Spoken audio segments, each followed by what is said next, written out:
এখানে দেখো পানির ডাইলেকট্রিক ধ্রুবক হচ্ছে 80, অ্যালকোহল হচ্ছে 25/30। এখানে যে আমি অ্যালকোহলের 25/30 দিছি, কেন দিছি এটা হয়তো তোমরা বুঝতেই পারতেছো। কারণ এখানে একটা আছে অ্যালকোহল আর একটা হচ্ছে মিথাইল অ্যালকোহল।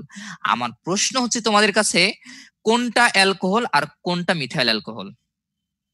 কোনটা অ্যালকোহল আর কোনটা মিথাইল অ্যালকোহল? 25 অ্যালকোহল না 30 অ্যালকোহল? 25 অ্যালকোহল না 30 অ্যালকোহল? জি, তোমরা কমেন্ট করছো। অ্যালকোহল হচ্ছে 25 আর মিথাইল অ্যালকোহল হচ্ছে 30। ঠিক আছে, এটা হচ্ছে তুমি সুন্দরভাবে আবার মনে রাখবা।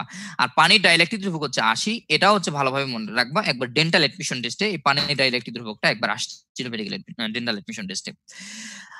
যদি এটা হয়ে যায় তাহলে আমরা পরের ইয়াতে চলে যাই, তুল্য পরিবাহিতা এবং মোলার পরিবাহিতার বৈশিষ্ট্য। এই তুল্য পরিবাহিতা এবং মোলার পরিবাহিতার বৈশিষ্ট্য খুবই ইম্পর্টেন্ট এবং হচ্ছে অনেক সহজ।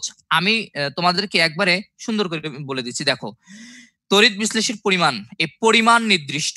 নাম্বার 1 হচ্ছে পরিমাণ নির্দিষ্ট। 2 নাম্বার হচ্ছে আয়তন নির্দিষ্ট নয়। 2 নাম্বার আয়তন নির্দিষ্ট নয়। 3 নাম্বার হচ্ছে ঘনমাত্রা নির্দিষ্ট নয়, লাস্টের দিকে দেখো ঘনমাত্রা নির্দিষ্ট নয়। 4 নাম্বার হচ্ছে মোলার পরিবাহিতা বা তুল্য পরিবাহিতা ভিন্ন হয়।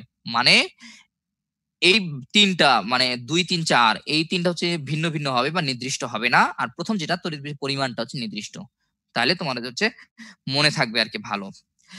আমরা যদি এটা হয়ে থাকে, সহজ তো এটা, আয়তন পরিমাণ নির্দিষ্ট, আয়তন নির্দিষ্ট নয়, ঘনমাত্রা নির্দিষ্ট নয় এবং ভিন্ন হয়। আমরা পরের স্লাইডে চলে যাই। তড়িৎ বিশ্লেষের পরিবাহিতার নির্ভরশীলতা। এখানে দেখো দুইটা বিষয়ের উপর নির্ভর করে, একটা হচ্ছে আয়নের সংখ্যা এবং হচ্ছে আয়নগুলোর গতিবেগ। আচ্ছা, আমি তোমাদেরকে আরেকটা কথা বলে দেই। ক্লাস শুরুর আগে 2-1 জন হয়তো কমেন্ট করছো যে ভাইয়া দাগানো বই হচ্ছে পড়লে হবে কিনা। দাগানো বইয়ের ক্ষেত্রে বলি, এই দাগানো বইটা হচ্ছে তোমাদের যতটুকু, মানে তোমরা আবার বেশি পণ্ডিতি করিও না। এরকম পণ্ডিত যুগে যুগে অনেক আসছে, অনেক গেছে। হ্যাঁ, এই পণ্ডিতি আবার করিও না। অনেকে রিডিং পড়ে যে ভাইয়া আমার রিডিং পড়া ছাড়া হচ্ছে ভালো লাগে না। আবার অনেকে বলবে যে ভাইয়া আমার তো হচ্ছে মানে বুঝে বুঝে পড়ি। আল্লাহর ওয়াস্তে এই রিডিং পড়া আর হচ্ছে ওই বুঝে বুঝে পড়া এটা বাদ দিবা, দাগানো অংশগুলোই পড়তে হবে শুধুমাত্র। এবং এই দাগানো অংশ তোমার হয়তো কম মনে হবে, মানে যে তুমি যে ব্রিলিয়ান্ট, তুমি মেধাবী, এই জন্য তোমার কম মনে হচ্ছে, কিন্তু এডমিশন টেস্টের জন্য ওইটুকুই লাগবে, ওই দাগানো অংশটাই। পাশাপাশি ডাইজেস্ট পড়বা এবং হচ্ছে কোশ্চেন ব্যাংক সলভ করবা। ভাই কোশ্চেন ব্যাংক একটু দেন তো আমাকে। পাশাপাশি হচ্ছে তোমরা কোশ্চেন ব্যাংক সলভ করবে। এই কোশ্চেন ব্যাংক থেকে অবশ্যই তোমাদের হচ্ছে 15 থেকে 20টা প্রশ্ন রিপিট প্রশ্ন কমন পাবা। এ বাণী আমার, এই মুখ নিঃসৃত বাণী আমি হচ্ছে প্রতি বছর দেই, প্রতি বছর হচ্ছে পোলাপান হচ্ছে কমন পায় এবং মেডিকেলে চান্স পায়। তোমরা আমাকে বলতেছো না যে এই যে আমি কেন হচ্ছে ভিডিও অন অফ করে রাখছি, কারণ বুঝতে হবে যারা হচ্ছে এই যে মেডিকেলের, মানে আমরা হচ্ছে পিছন থেকে আমরা হচ্ছে কারিগর, পিছনের কারিগর, কিন্তু এই যে তোমাদেরকে প্রশ্ন ব্যাংকটা হচ্ছে দেখার জন্য হচ্ছে আমি বলতেছি। এই যে দেখো প্রশ্ন ব্যাংক, এই যে প্রশ্ন ব্যাংক, এই প্রশ্ন ব্যাংক থেকে মিনিমাম প্রশ্ন কমন পাবা তোমরা 15 হইতে 20টা। এজন্য এই প্রশ্ন ব্যাংকের পরীক্ষা হয়তো অলরেডি দিয়ে দিছে তোমরা। আমি আশা করব এই প্রশ্ন ব্যাংকটা প্রতিদিন তোমরা কি করবা, রিভাইজ করবা ইনশাল্লাহ। এবং এই প্রশ্ন ব্যাংক থেকে আমি যখন পরীক্ষা দিয়েছিলাম 14টা প্রশ্ন কমন পাইছি। তার মধ্যে অঙ্ক ছিল 3টা একবারে হুবহু কমন, শুধুমাত্র দেখছি আর যায় মারছি, অ্যান্সার সব মুখস্থ করেছি। আমি অনেক ব্রিলিয়ান্ট তো। ওকে।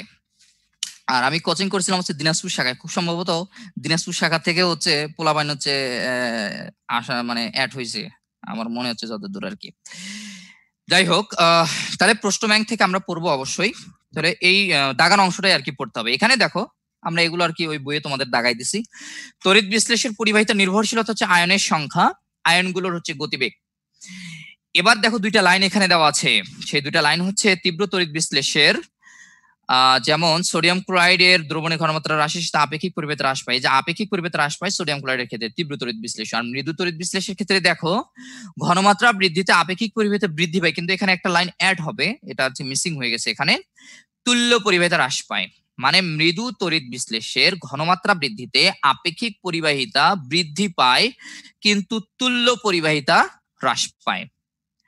আপেক্ষিক পরিবাহিতা বৃদ্ধি পায় কিন্তু তুল্য পরিবাহিতা হ্রাস পায়। এই লাইন দুটা খুবই খুবই খুবই খুবই ইম্পর্টেন্ট। ওকে, আমরা পরবর্তী স্লাইডে চলে যাই। পরবর্তী স্লাইড দেখো, ওই যে আমি শুরুতে হচ্ছে একটা জিনিস মিস করে আসছি, সেটা হচ্ছে সবল তড়িৎ বিশ্লেষ্য, দুর্বল তড়িৎ বিশ্লেষ্য, তড়িৎ অবিশ্লেষ্য। এটাও হচ্ছে তড়িৎ বিশ্লেষ্যর হচ্ছে প্রকারভেদ, তিনটা, একটা হচ্ছে সবল, একটা হচ্ছে দুর্বল, একটা হচ্ছে তড়িৎ অবিশ্লেষ্য। আমরা সবল, দুর্বল, তড়িৎ অবিশ্লেষ্য হচ্ছে, দেখো খুব সুন্দরভাবে পড়বো এখানে। এখানে মনে রাখার কৌশল বলতে একবার সহজ জিনিস তোমাদেরকে কি বলি। দুর্বল তড়িৎ বিশ্লেষ্য দেখো এখানে তিনটা আছে, তড়িৎ অবিশ্লেষ্য আছে তিনটা। তাহলে সবল তড়িৎ বিশ্লেষ্য এতগুলো পড়ার মুখস্থ করার তোমাদের কোনো দরকার আছে? কোনো দরকার নাই। তোমরা দুর্বল তড়িৎ বিশ্লেষ্য মুখস্থ রাখবা, তড়িৎ অবিশ্লেষ্য মুখস্থ রাখবা, এবং প্রশ্ন আসলে দুর্বল তড়িৎ বিশ্লেষ্য থেকে, তড়িৎ অবিশ্লেষ্য থেকে, সবল তড়িৎ বিশ্লেষ্য থেকেও আসতে পারে, কিন্তু এই দুইটা মনে রাখলে তোমরা সবল তড়িৎ বিশ্লেষ্য বুঝতে পারবা। এখান থেকে প্রশ্ন মেডিকেল এডমিশন টেস্টে একটা আসছে প্রত্যক্ষভাবে, একটা আসছে পরোক্ষভাবে, সেটা আমি বলে দেই। প্রত্যক্ষভাবে যেটা আসছে সেটা হচ্ছে পানি, তড়িৎ অবিশ্লেষ্যের যে উদাহরণটা, সেই উদাহরণ পানিটা আসছে। আমি তোমাদেরকে এই পানি থেকে একটু আরেকটা চ্যাপ্টারে নিয়ে যেতে চাই। চলো আমরা গুণগত রসায়নে চলে যাই। সেই গুণগত রসায়নে তোমরা গত দিন ক্লাস করছো, সেই ক্লাসে পানি একটা উদাহরণ পাইছো, সেই উদাহরণ কোনটার উদাহরণ পানি পাইছো একটু কমেন্টে জানান তো আপনারা ভাইয়া, কমেন্টে একটু জানান তো ভাইয়া আপনারা। এই পানি আপনারা গুণগত রসায়নে পড়ছেন, কার উদাহরণ পড়ছেন আপনারা?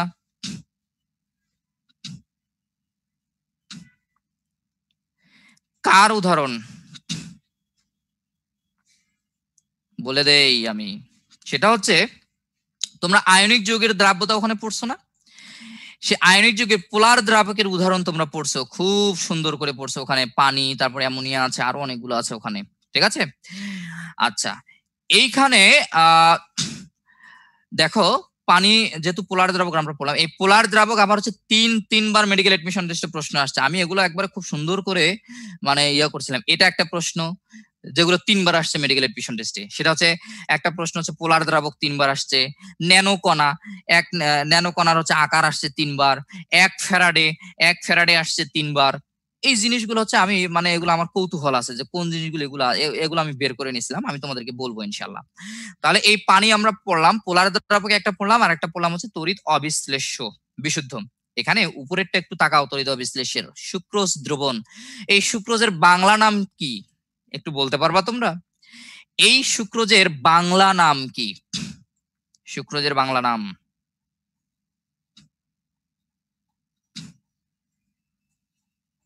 আচ্ছা, চ্যাট বক্সে মনে হয় আমি একটু মানে ইয়াতে দেখতে পাচ্ছি আর কি, মানে কি বলে ভাই, এখানে ওই স্লোলি আমি দেখতে পাচ্ছি কেন চ্যাট বক্সটা। চিনি, ওকে, তোমরা অ্যান্সার করছো চিনি, ঠিক আছে, তোমাদের অ্যান্সার ঠিক আছে। চিনি, একটু সাউন্ডটা একটু ইয়ে করে দেন।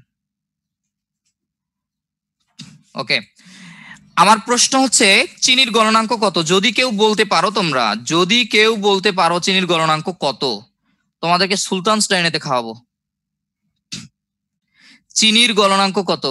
ভাই এই যে সাউন্ডটা একটু মানে কমায় যেতেছে, আমি বুঝতেছি না, দেখেন তো।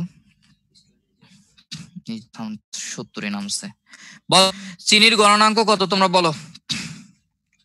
বলতে পারলেই হচ্ছে সুলতানস ডাইনে। 2013 সালের মেডিকেল এডমিশন টেস্টে এই চিনির গণনাঙ্কটা আসছে, এবং 2006 সালের ডেন্টাল এডমিশন টেস্টে এই প্রশ্নটা আসছে। আপনি 5 মিনিট পর পর এসে,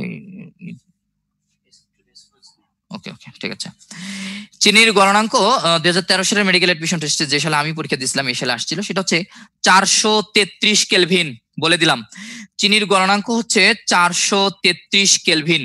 এই প্রশ্নটা 6 সালের ডেন্টাল এডমিশন টেস্টে আসছে, এবং 2013 সালের মেডিকেল এবং ডেন্টাল এডমিশন টেস্টে, মানে তখন তো একসাথে পরীক্ষা হইতো, এই সময় আসছিল আর কি।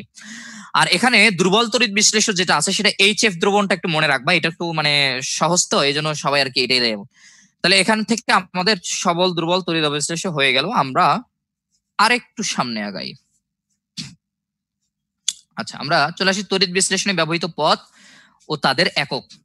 এখান থেকে তোমরা বিশ্বাস করো আর নাই করো, এখান থেকে তোমরা বিশ্বাস করো আর নাই করো, 5টা প্রশ্ন আসছে এখান থেকে মেডিকেল এডমিশন টেস্টে, 5টা। দেখে কিন্তু বিষয়টা সাধারণ মনে হইতেছে, এখানে দেখো উপর থেকে দেখতেছে তো বুঝতে পারতেছো না, কিন্তু আর গভীরে গেলে বুঝতে পারবা। আমরা শুরু করি। এখানে তড়িৎ বিশ্লেষণে ব্যবহৃত পথ দেখো, এখানে এই যে প্রতীকগুলো আছে না, এখানে